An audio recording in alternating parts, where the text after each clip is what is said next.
গেলে আপনি এই ভাইটি ভিক্ষা করে খাইতে পারতো, কিন্তু ভাইটি জীবন যুদ্ধের মহানায়ক। এই ভাইটি কারো কাছে হাত না পেতে মাসে 15 থেকে 2000 টাকা ইনকাম করছে। তাহলে আপনারাই বলেন কাজটা ভালো না খারাপ? ভালো। আজ আমি এসেছি এই ভাইটির কাছে। ভাইটি ভালো মানের কলা।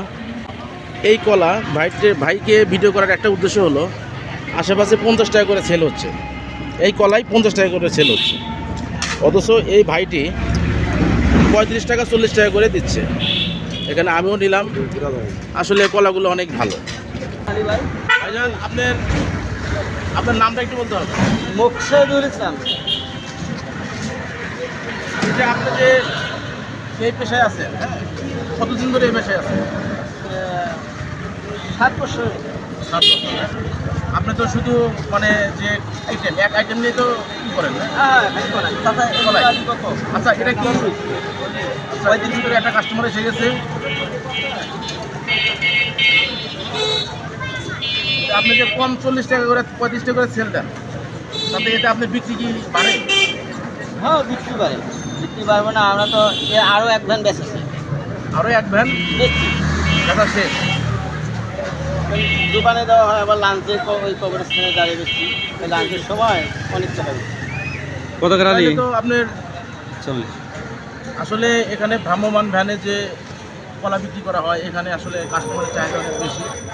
ভাই তো অনেক বিজি। আশেপাশে আরও কলার দোকান আছে, কিন্তু দেখলাম ওই কলার দোকানে কোনো বিক্রি নাই। ওই যে আধা ঘন্টা পর একটা কাস্টমার আসে, আর এখানে অনেক প্রচুর চাপ। আর এই কলাটা আপনি 12 মাস করা যায় না, 12 মাস বিজনেস করা যায়। হ্যাঁ, 12 তাতে আপনি বড় বলে আমি একবার কত থাকে আপনার, মানে আনুমানিক পার ডে কত থাকে? আর রসুন মার্কেট বলা যায় না। 500 থেকে 1000 থেকে, কোনোদিন দেখো 2000 থেকে, কোনোদিন কোনোদিন 2000 থাকে, কোনোদিন আপনি বাদ দিলাম তো। এভারেজে যদি আপনি 1500 করে থাকে, তাহলে তো মাসে 35,000 টাকা। মনে করো আমার কথা হলো যে মাসে মানে এবারে যদি 500 করে থাকে। আচ্ছা, আপনি লজ্জা পেন না। আচ্ছা, আপনি যে আমি খেলোয়াড় জানো, আসলে আমরা যারা সুস্থ আছি মানুষ, তারা কিন্তু আমরা কোনো কাজ করি না। অথচ এই ভাইটি আমি দেখলাম হাতটা একটু আছে, ভাইটি একটু হাতটা দেখাবেন। অন্য কোনো এই ভাইটি অন্য কোনো জায়গায় গেলে আপনি এই ভাইটি ভিক্ষা করে খাইতে পারতো, কিন্তু ভাইটি জীবন যুদ্ধের মহানায়ক। এই ভাইটি কারো কাছে হাত না পেতে মাসে 15 থেকে 2000 টাকা ইনকাম করছে। তাহলে আপনারাই বলেন কাজটা ভালো না খারাপ? ভালো।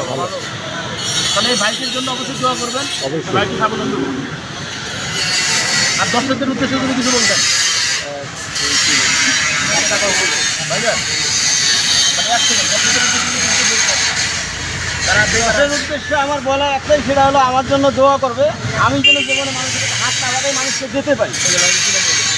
এটাই হলো কথা। ওকে, থ্যাংক ইউ।